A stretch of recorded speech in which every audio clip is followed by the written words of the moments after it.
So I'm going to give us a little bit of information. Ooh, that's too big a pen. For those of us that don't remember, dimes are worth 10 cents, 0.10 of a dollar. Quarters are worth 0.25 cents, 0.25 of a dollar. I just like to give that to us because honestly, well, who uses coins anymore? I mean, we know that they exist, but nobody uses paper currency anymore. So just reminding us, because also if you didn't grow up in the US, those are not intrinsic values for you. And I want to see if we can figure out what are our variables and what are our equations. We are going to solve it, but we're going to start there. What are the things we don't know? What are our variables here?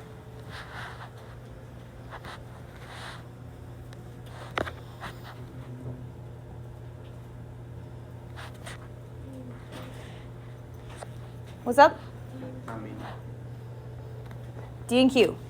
Sorry, it took a moment for my brain to process that one. Yeah, D and Q totally works. Because what we want to know is how many she has of each coin. When in doubt as to what your variables are, look at your question. It's usually asking you, if not about both, then at least about one. So we want to know how many dimes she has. And we want to know how many quarters she has. Which you can do as D and Q. You can do as X and Y. You can do as happy face and heart. I genuinely do not care. I'm going to say let's go with D and Q unless you are particularly attached to X and Y. And I want you to try and write the two equations. You guys try and do that. You've done it before. We'll go through it, I promise. But just the equations. Don't start solving until we go through the equations. So try and write those equations. Okay?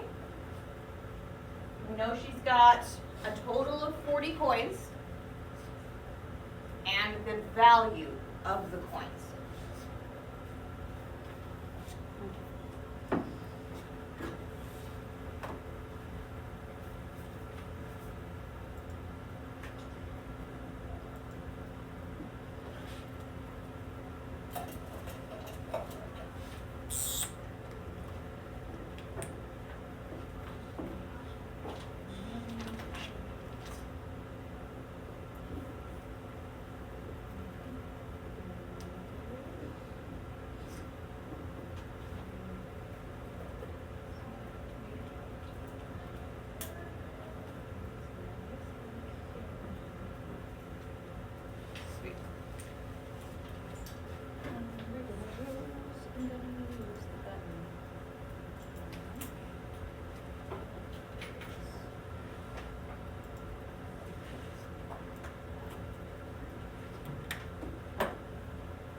A lot of really, really good ones.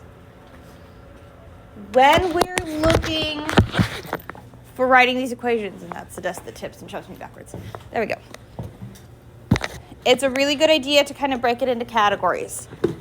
I am going to make a equation about my money, and I'm going to make the equation about my number, because that's the two pieces of information I have in here. Usually we look for groups of 3 on pieces of information, but they assumed you knew what dimes and quarters were worth. So let's look at our money, or let's do our numbers first. How many dimes does Alexis have here? We don't know. So what do we put? D. She has some number of dimes, and she has some number of quarters. How many quarters does she have? We don't know. So we're going to put Q. Yeah, if she has some dimes and some quarters, we combine them together and get 40 coins. What operation are we doing here? Addition. We're going to take the sum number of dimes and the sum number of quarters, add them together, and get 40. So that uses this piece of information. Once we've used it in one equation, we almost never use it in another when we're writing them like this. Very, very rarely.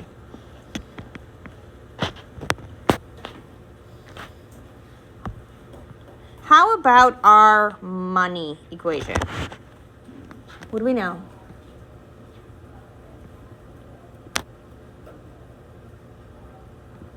A lot of y'all are right. Go ahead.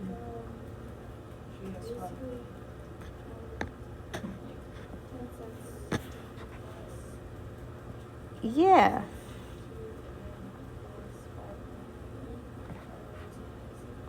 Yeah, she gets 10 cents for every dime. So 0.10 times however many dimes she's got in her pocket.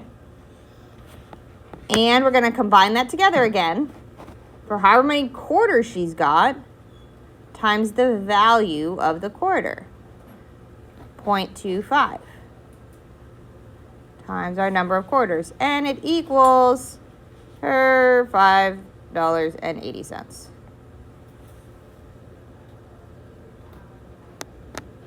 Be careful on these money problems that we don't say that dimes are worth 10 and quarters are worth 25 and then equals 5.80 because you changed your units. If we're going to do it in dollars, that's fine. Or cents, that's fine.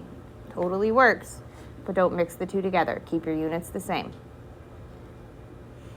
That's why it's really important that we have it be 0.10 times the number of dimes, not 10. So then we're going to go ahead and solve this. What do I need to do in order to solve this system of equations?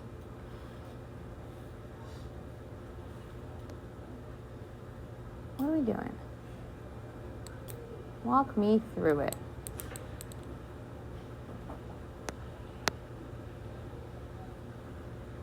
It's kind of not pretty for anything, right? We've got decimals, and decimals are gross. We could absolutely do this with elimination and multiply by something to make one of these decimals less gross.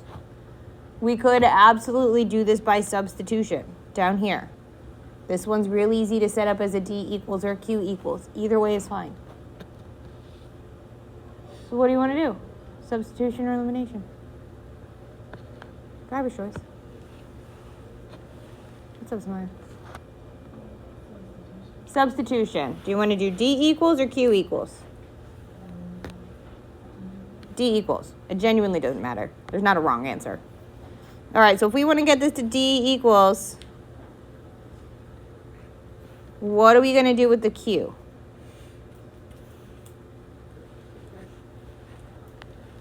How do I get this Q to go to the other side here? Subtract it. Minus Q from both sides. So we're going to have D equals 40 minus Q, which does not seem particularly helpful, but it really, really is. Because now that I know what D equals, I can substitute that in here in place of this D. And I'm going to write this, we'll go down. Ooh, that's a fun look with that border in between. We're going to go ahead and do that. There we go.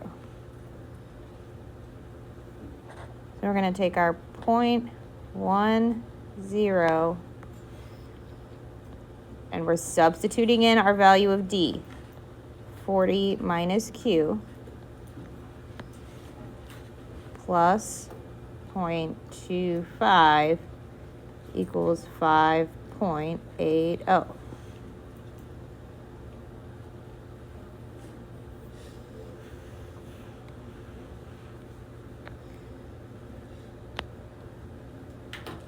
And at this point, think of the variables as letters. Don't keep putting in the word dimes and quarters in between because that's going to make your head hurt. I struggle with that sometimes.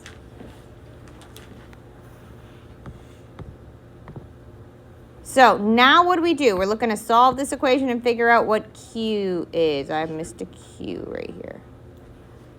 Distribute will be our first step here. So we get 0.10 times 40, which is 4. And 0.10 times minus Q is minus 0.10 Q plus 0.25 Q equals 5.80.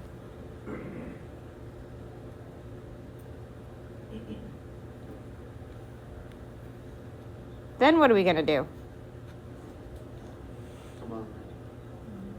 Yep, combine like terms. I've got two Q's here. Minus 0.10 Q and plus 2.5 or 0.25 Q. What do we get when we combine those together?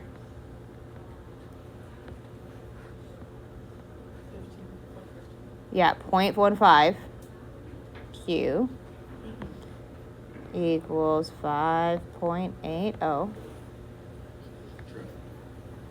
Subtract what? Add what? 4. So are we subtracting or adding? So I heard both. Subtracting the 4.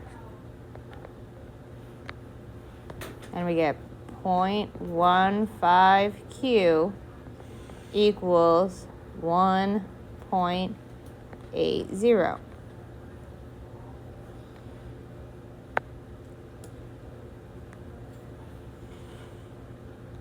Then what are we doing? How do I figure out what Q is? By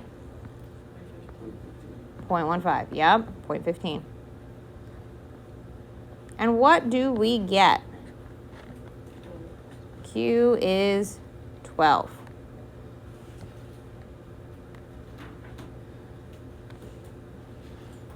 So looking back up at the top up here, how many dimes does she have? How did we figure out how many dimes it was? Yeah, we can come back into this equation and say, well, I know that the number of dimes is 40 minus the quarters. So the number of dimes is 40 minus 12. So the number of dimes is 28.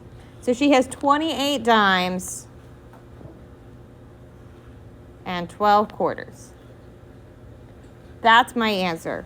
Because my question is, how many does she have of each type of coin?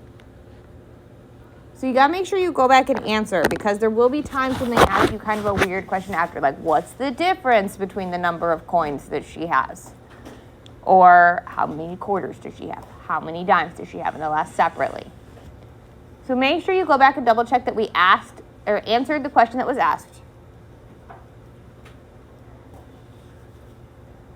But for the most part, the story problems, the hard part of them is finding your equation. The solving we've been doing all this week.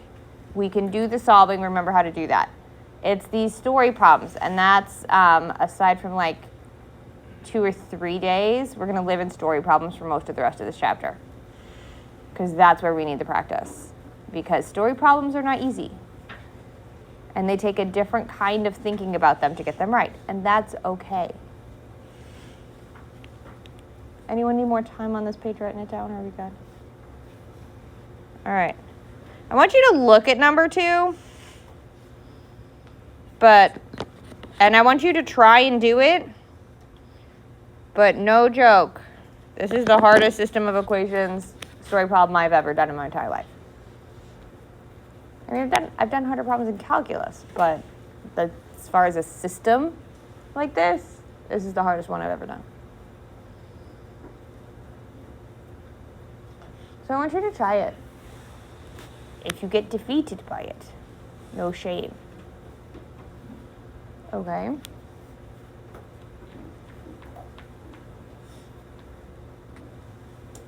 So it's saying the sum of the digits of a 2-digit number is 7.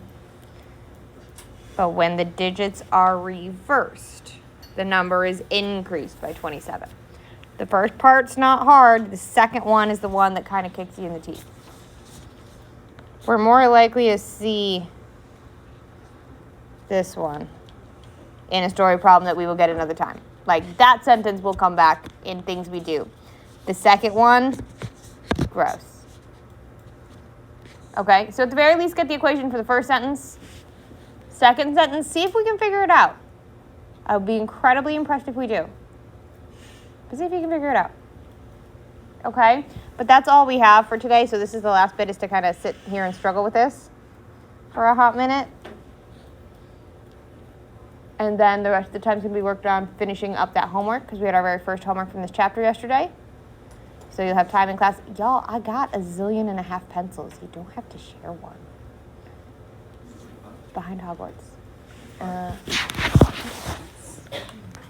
Very impressed. I have to look at it, because honestly I don't remember. Did you do it just like guessing and checking with it? Yes. Yes. But I was going to say, but the equations for it, I'm going to show you my equations, since you have the answer anyway. If we did it by solving with equations, we wind up with something like this. Uh-huh. Gross. Amber, I saw your hand, I promise.